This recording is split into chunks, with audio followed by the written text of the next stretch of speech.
Então agora o Mauro, eu vou apresentá-lo, porque é a vez dele palestrar, junto com o Mauro Jorge, junto com a Flávia Portes, os dois trabalham na HE Labs e vão falar sobre o cliente e o time juntos por um só objetivo. Então, vamos ver o que eles vão trazer para a gente. Como o Rafa falou, né, o cliente e o time juntos por um só objetivo. Falar um pouco de mim, eu sou o Mauro, já falou também, eu trabalho lá na HE Labs, mas eu também sou sócio no Estou Jogando, hoje é a maior rede social de games do Brasil, para a galera que curte jogar, participar de uma comunidade maneira lá, você pode adicionar jogos que você tinha, tem, sei lá, maneiro com a galera mais antiga, ver, sei lá, quantos jogos do Super Nintendo você zerou, né, hoje em dia, sei lá, você tem isso no papel, você não lembra disso, né, mas lá a gente mostra jogos pra você, pô, lembra dessa capa aqui, pô, zerei e tal, bem legal esse tipo de interação. Ela fala. Posso me apresentar, né? Eu sou Flávia Fortes, Flávia Fortes no Twitter. Eu trabalho na HE Labs, eu estou na HE Labs faz mais ou menos 3 ou 4 meses e eu vou falar para vocês aqui basicamente da minha experiência com os times da HE, com o nosso dia a dia de trabalho na HE. E eu vou trazer também a minha experiência em outras empresas, no mundo corporativo que eu passei, aquilo que o Mergulha falou para quem estava aqui na palestra deles de manhã. Só para eu ter uma ideia, mais ou menos, porque eu vi que chegou mais gente. Quem aqui é dev? Quem aqui é programador? E quem aqui é design? Beleza. Vamos lá, vamos começar.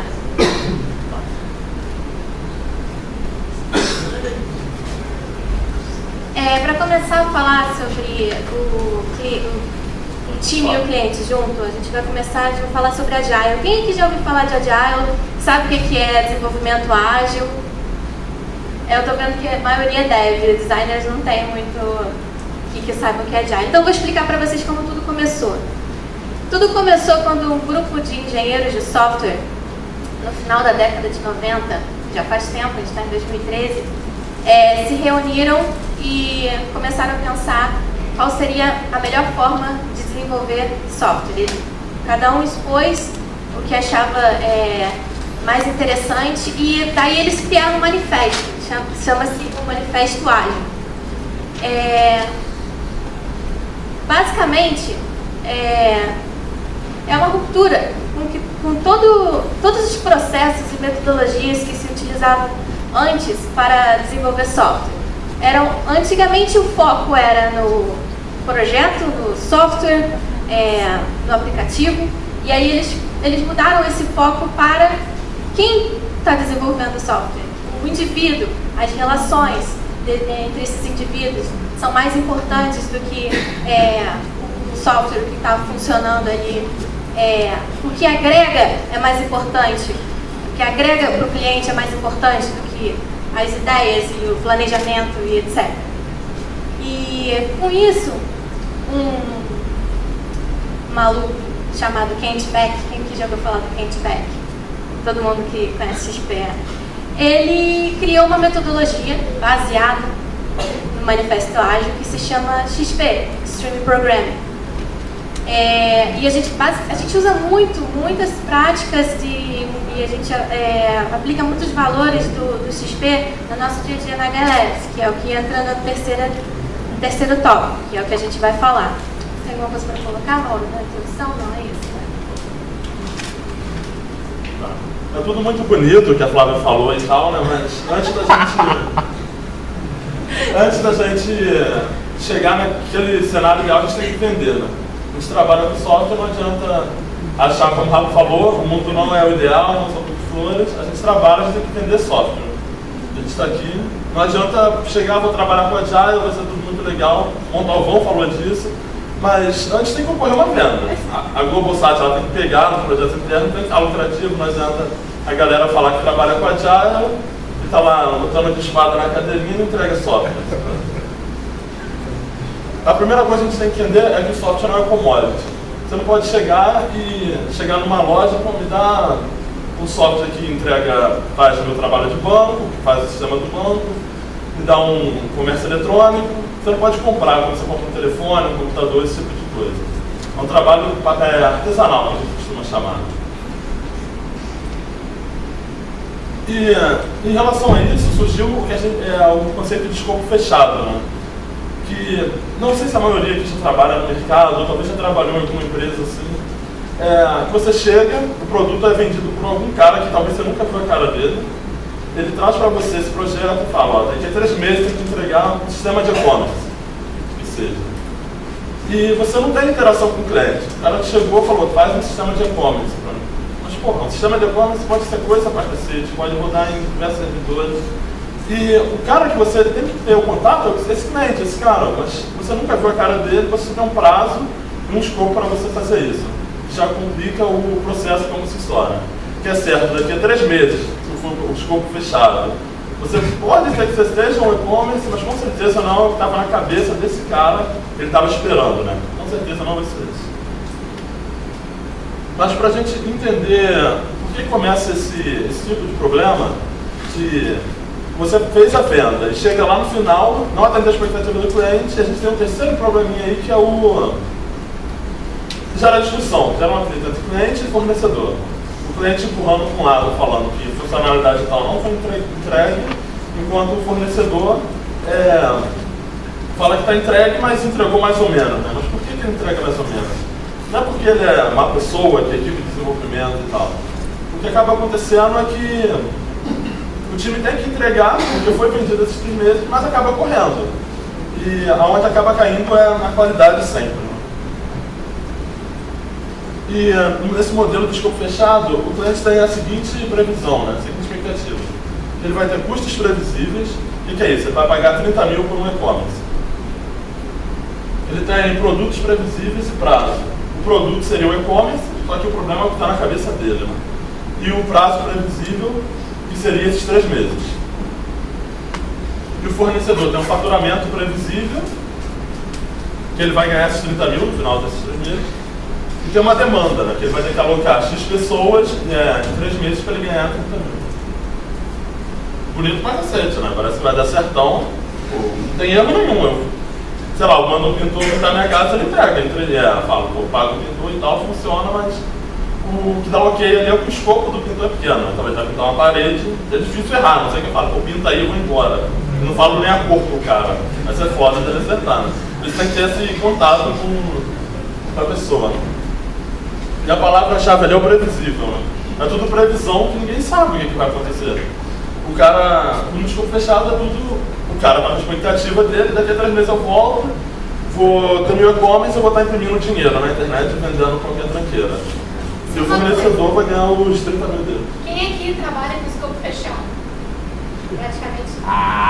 Ninguém vai levantar a mão. Né? Levanta a mão, eu já trabalhei. Não.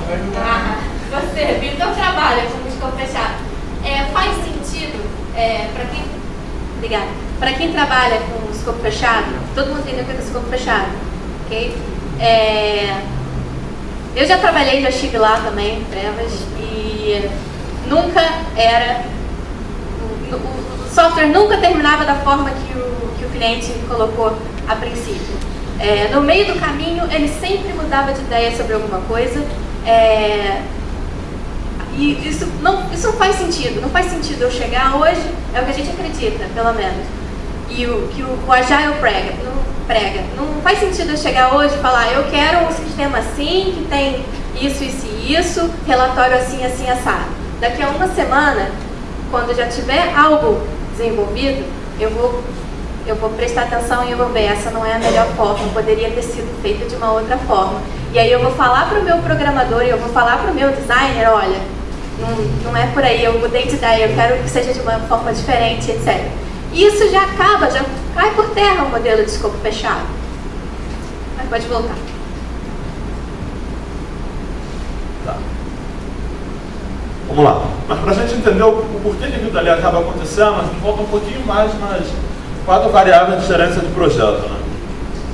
Que são o prazo, no caso acaba sendo uns 3 meses, né, do e-commerce, o custo que seria o 30 mil, o escopo e a qualidade. Mas como a Flávia falou, né, começa a ter essa pressão no final de que Cada um está empurrando para um lado e tem que ser entregue, porque não adianta. No final de 3 meses, se você trabalhar um mês a mais para entregar tudo que foi entregue, não vai ser pago por isso. Então você quer entregar qualquer coisa, não precisa receber. Para a empresa, o fornecedor não faz sentido. E para o cliente, ele quer todas as funcionalidades. Você imagina que esse cadastro de produto, você só colocou o nome do produto, um preço e uma foto. Não é suficiente para vender. Mas o cara imaginava que ia ter uns 50 campos e ele ia poder cadastrar tudo que fosse atributo desse cara. Aí vai gerar essa discussão, no final, com certeza. E como o fornecedor tem que entregar e o cliente quer botar isso na rua, e também às vezes nem é bom você adiantar mais um mês ou uma semana, porque talvez o cara está esperando uma janela de mercado para entrar. Então, com certeza isso não vai dar merda. E aonde começa a cortar é a qualidade. Aí, quando a galera surgiu o XP, as metodologias ágeis, a gente pegou esse conceito todo e trocou o escopo, que a gente chama de escopo variável. Ele tem as mesmas variáveis do gerência de projeto, mas a gente corta em outro lugar, a gente corta o escopo. Mas o que? Cortando o escopo para o cliente. Pô, parece sacanagem, né? Vou chegar para o cliente e falar, pô, então você só vai entregar uma tela de login. Não é isso que a gente faz, né? A gente continua tendo o processo, só que a gente tem o processo reduzido. Em vez de esperar 3 meses para falar com o cara, a gente reduz isso para 1 semana. E em relação à expectativa do cara, a única coisa que ele não tem é um produto previsível. O que seria isso? A gente fala que ele vai ter um produto entregue no final de 3 meses. Mas o resultado depende da priorização dele, da previsão dele, né? Você fala. Tem várias técnicas que a gente vai ver para frente de como ele consegue mensurar isso, mas fica na mão do cliente, dele escolher o que vai entrar e o que vai sair do produto. Aí a gente entra mais agora no nosso dia a dia na HLabs, né? No nosso ciclo semanal, que a gente sabe que não dá para fazer sinal de 3 meses, de esperar 3 meses para entregar o software, falar com o cliente, a gente troca isso para 1 semana. Na segunda-feira é quando a gente conversa sobre os próximos passos, não sobre os primeiros passos, né? Do que o cara pretende. Vamos supor, continuar numa analogia do e-commerce, eu acredito que o cara no começo ele queira cadastrar os produtos dele. Então faz sentido, vamos começar por isso, não precisa nem ter login. A gente cria uma tela e o cara começa a cadastrar isso. Uma coisa que a gente usa também é desenho de tela, pegar papel mesmo, canetinha, essa daqui assim, e desenhar mesmo. Como é que vai ser esse cadastro? A gente pede para o cliente desenhar e o time todo desenha. A gente pega sei lá, vai ter que ter um formulário, vai ter que ter o nome, preço e imagem. Aí a Flávia já fala que tinha que ter o preço, aquele preço taxado, né? D por isso. E o cliente, na cabeça dele, tem que ter 50 campos. A gente vai juntar isso e vai conversar, pô, mas faz sentido ter 50 campos hoje? Você tem algum produto que tem esses campos todos? Não tem. Então vamos cortar. Então faça assim de preço disso ou por aquilo. Aí esse tipo de coisa que a gente faz nessa parte de desenhar a tela, né? Que o cliente desenhando, ele começa a ver o custo daquilo. Se ele vê, cacete, eu tive que desenhar 50 campos numa tela, demorou pra caramba. Imagina pro cara fazer isso, sabe? Ele começa a ter esse sentimento.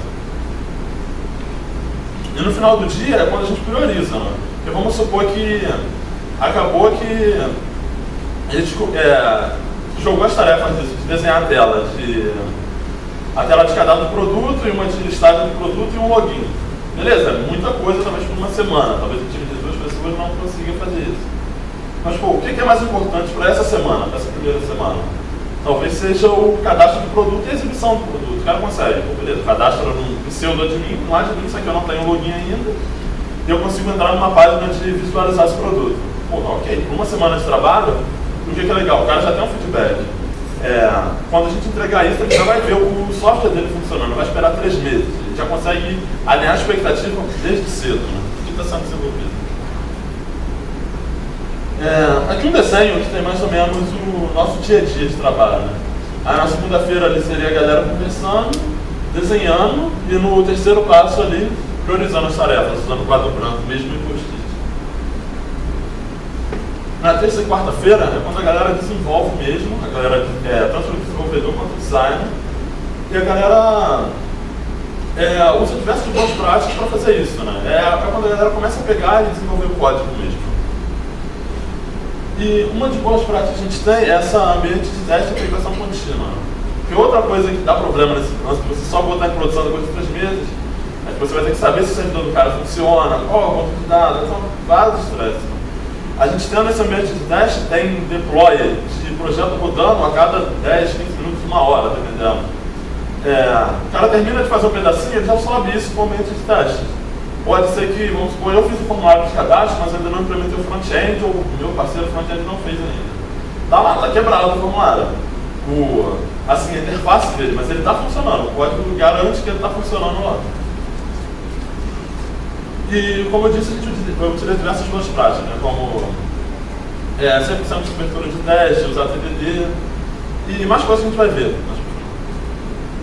Desenho de novo, e terça e quarta-feira são os 2 caras ali, né? O time trabalhando.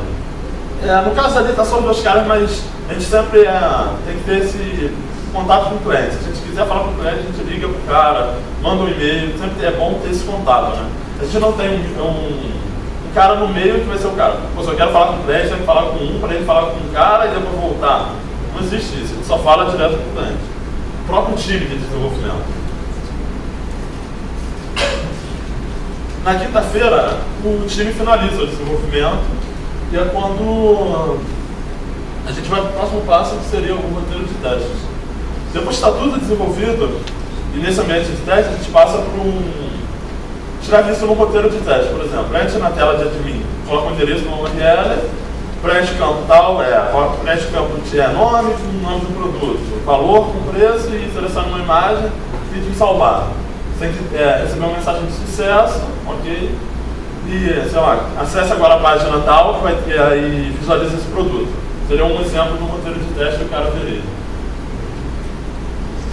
E seria a parte que o cara, a gente passa isso para o cliente e deixa ele testar isso durante o final de semana. Ele começa a testar isso durante a sexta, sábado e domingo, ele tem esse tempo para testar o sistema dele. E na segunda-feira, quando a gente voltar ao processo de novo, ele vai levantar qualquer ponto que ele tem em relação a isso. Por exemplo, talvez o design não ficou legal, aí a gente faz, então beleza, a gente pega, prioriza isso, se ele achar importante, então vamos trabalhar mais no design. Ou então, tá tudo ok, vamos agora para aquela tela de login que foi de fora, esse tipo de coisa. E na quinta-feira, né, o time apresentando o projeto para o cliente, seria mais ele fazendo teste, né, na própria casa dele. Na sexta-feira...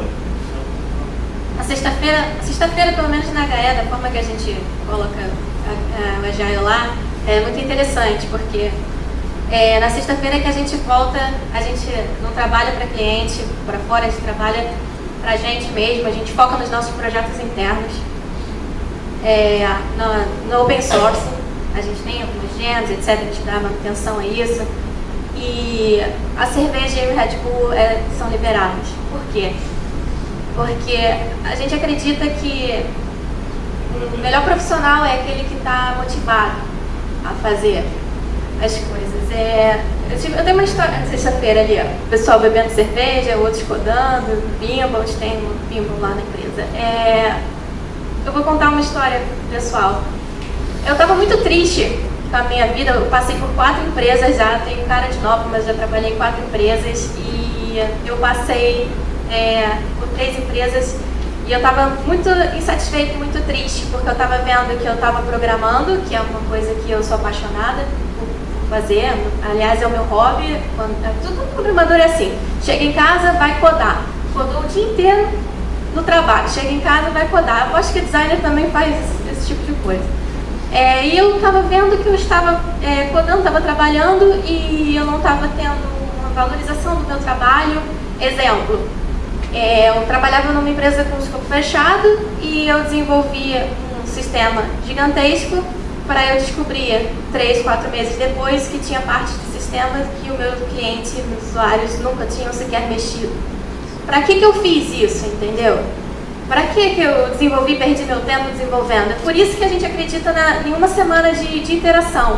Porque quando o cliente vê, o usuário, o cliente vê, poxa, essa semana eu vou ter que priorizar o que é mais importante para o meu aplicativo, para o meu sistema, para o meu software.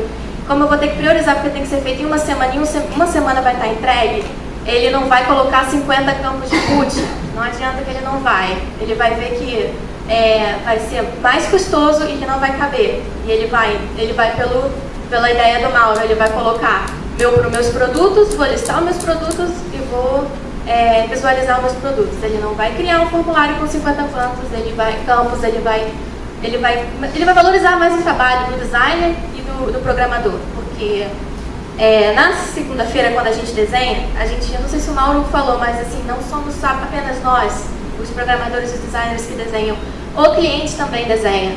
E quando ele desenha, ele começa a ter uma ideia, a ideia de como aquilo vai custar, e aquilo sai da cabeça dele e ele percebe, olha, quando eu sair dessa página que eu dou um enviar no formulário, eu vou ter que ir para outra, e ele tem noção de fluxo, e isso melhora muito o nosso trabalho. Mas voltando, sexta-feira é o dia que a gente tem cerveja liberada, tem Red Bull liberada, e a gente se diverte mesmo. E eu vou falar sobre os times que a gente trabalha. Eu coloquei essa imagem aí sobre times multidisciplinares porque eu achei a única imagem, acho que a gente colocou, tirando o logo da GAE, que acho que, assim, dá a ideia exata do que são os times lá na GAE, por exemplo. A gente acredita em times multidisciplinares. Por exemplo, quando um cliente quer contratar um serviço, contratar a gente para um projeto continuado, a gente fala, olha, o ideal é que você tenha um designer e 2 developers. Depende do que o cliente precisa, mas geralmente é isso. E os designers e os devs, eles têm uma interação muito grande. Os desenvolvedores lá, eles têm noções como eu estava falando, ele tem noção daquilo que o designer dele desenhou, que ele está fazendo, de user experience, ele tem noções. E o designer tem noções de como faz para implementar e como o desenvolvedor vai implementar aquilo. E ele precisa disso, porque se um designer chega na interação com o cliente e desenha um monte de coisa que ele sabe que o dev dele vai ter dificuldade de implementar naquela semana, tudo vai por água abaixo. Então, ele tendo essa noção, ele sabe o que eu vou fazer, que vai ficar mais simples, que vai ficar mais interessante, que vai agregar valor para o cliente e que não vai ser complexo do meu desenvolvedor fazer. Na segunda-feira, que é o dia da reunião com o cliente, o dia que a gente pega aquilo que o cliente priorizou e a gente começa a quebrar as tarefas, tanto os desenvolvedores quanto os designers quebram a tarefa. Não sei se vocês estão familiarizados com esse tipo de prática, mas basicamente a gente pega, por exemplo, vou criar um formulário, aí a gente senta e fala, mas pô, eu preciso de uma view, preciso desse layout, eu preciso desse design, eu preciso desse front, eu preciso saber o que acontece atrás, e aí a gente vai quebrando essas tarefas e senta e pontuamos. E todo mundo participa desse processo, assim, do time. Todos desenham, todos jogam e todos convivem no mesmo ambiente. Eu já trabalhei em empresas em que eu ficava numa sala com os desenvolvedores e os designers legais ficavam em outra sala legal, cheia de coisas legais, e ficavam separados. E isso é muito ruim para a comunicação, muito ruim para a interação. E lá a gente, no mesmo time, está na mesma sala, no mesmo ambiente, se comunicando. E essa parte de comunicação na Agile, ela é muito importante, e ela traz muitos bons resultados. O Mauro agora vai falar do código coletivo, por que ele é coletivo. Também tem a ver com o que o Montalvão falou também. O Montalvão falou sobre o PSD, que a galera pega, arruma tudo bonitinho e tal. Mas talvez a galera de front-end tinha um pouco disso. Eu não sei como é que tá hoje em dia, eu até faço front-end e tal. Mas tinha aquele cara assim, tipo, não mexe no meu CSS, sacou? Tá lá bonitão, não mexe, vai fazer merdinha. Na HE, a gente pega que o código coletivo, cara. Tipo assim, você tem que arrumar um form e você manja de front-end, pega lá e faz, você não precisa esperar o cara. Aquilo que o Rafa falou, sacou? De refactório avançado. Se o cara tá ocupado com outra parada, mas você sabe resolver aquilo. Hoje em dia eu trabalho mais com código Ruby mas eu sei fazer front-end. Eu já fiz há muito tempo. Tô foda pra cacete, fiz até responsivo no meu blog recentemente. Outra parada. Então, a galera pega e se você sabe fazer, pega e faz, sacou? Não precisa esperar o cara, porque o cara vai ficar chateado que mexeu no CSS querido dele. Se por um acaso você não manja muito, talvez fez alguma merdinha, o cara vai pegar, vai te mostrar isso, pô, cara, mas os testes rodam rápido. Uma das práticas do XP é você ter build de menos de 10 minutos. E normalmente é muito mais rápido. E no caso, a gente tem uma gen, que é open source lá, que é o VAR, Jump Up. É Jump Up, a gen que faz isso pra gente hoje em dia. Ela faz alguns processos. O primeiro que ela faz ver se o cara não deixou nenhum arquivo, que ele esqueceu de comitar e tal, já deixa por porra dele. E depois ele pega o código de produção, faz um rebase aqui, roda todos os testes. Se passou os testes, pô, beleza. Mas aí parte pela abertura de teste, está com 100%, tá? E só depois que ele passa no processo todo que ele dá push para o repositório. Então nunca chega a ter build quebrado, não é devido a teste. Talvez no caso do front-end, esse tipo de coisa. Tem testes mais pesados. Se você tem mais build para dar teste imperfeito, por exemplo, no caso do Selenium, que guarda o navegador, se não quebrou ele no navegador específico. Sabe. Aí você vai rodar mais do usuário, porque demora. No caso desse caso aí, teria que ter um CI mesmo. Tem projetos que às vezes a gente tem assim que talvez já tenha algum sentido e tal, mas normalmente a gente com teste unitário e teste de controller ali unitário também já resolve pra cacete pra gente. E o outro foi porque do XP e não do XP. Nós falamos Scrum e Kanban, vocês acham que Scrum e Kanban? Porque isso também vem da escola, do Mico, ele falou, da época do Ministério, por isso ele escreveu o primeiro livro de XP do Brasil, né, e tal. E eu acho que como toda metodologia ágil, ela não é um livrinho para você pegar. O próprio metodologia faz isso, né? Não pega isso e siga todas as listas aqui. A gente não pegou o livro do Vinícius e, porra, galera, o manual, lê aí. Não é bem isso, sacou? A gente pega e você molda para a sua realidade. Sacou? E o que a gente. Acho que o que tem mais valor no XP é as práticas, né? São testes automatizados, integração contínua, não sei o quê. Esses caras às vezes não falam, fica mais na parte gerencial do que a parte de fazer código mesmo. Provavelmente, quando o Vinícius pensou nisso lá, ele mergulhou de para frente, talvez seja mais isso, né? De focar aqui tanto na equipe como no cliente, e não só na parte de alinhar expectativa e tal, que esses caras acabam focando mais, e não na mão na massa no time mesmo. Tem um consultor, um amigo meu, ele diz que quem fizer o Kanban à risca vai chegar no XP. Só não vou falar o nome dele porque ele é consultor Kanban. Ele diz isso. Se você fizer a risca o Kanban assim, estressar todas as práticas, você vai chegar nas práticas do XP. A visão dele, é uma visão só. Acabou, o Pedrinho já falou, Pedrinho dando aula em livro. Vocês fazem teste de gabinete? Dependendo do projeto, a galera pega e faz, só que aí ele já acaba não rolando no teste do. Não roda no CI, né? Mas eu acho que talvez. Acho não, tem integração do Rails, começar a monitorar isso, mas acaba dependendo mais do time da galera que trabalha na parte de front-end. Dos projetos, se for necessário determinado projeto, faz. Só cortar que o Pedrinho já mandou acabar.